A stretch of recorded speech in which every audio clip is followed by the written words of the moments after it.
happening today, a fight over wages between nurses and hospital administrators. Nurses at the University of Kansas Hospital have rejected the latest contract offer from their employer, and today they're staging an informational picket. KSHB is live at the hospital with how the hospital is responding. Sayed?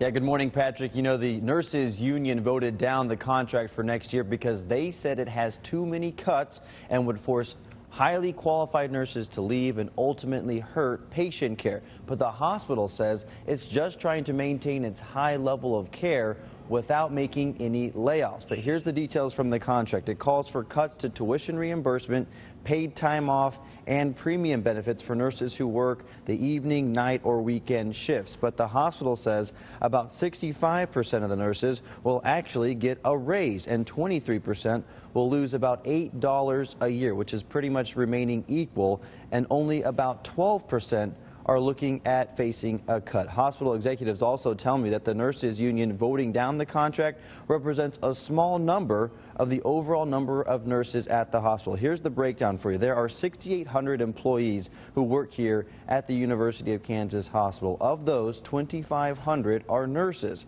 and of those, 1,400 are part of the union, but only 400 are voting members of the union, and only 250 actually exercised their right to vote when the contract came up. So only 250 people were represented in that voting down of the contract. Now, the nurses will not be going on strike because the hospital is in the public sector and is protected by labor laws. So instead, they'll be hosting a informational picket right here in front of the hospital from 9 to 10 this morning. And coming up in about a half an hour, I'll be telling you a little bit about why the nurses feel a picket is necessary.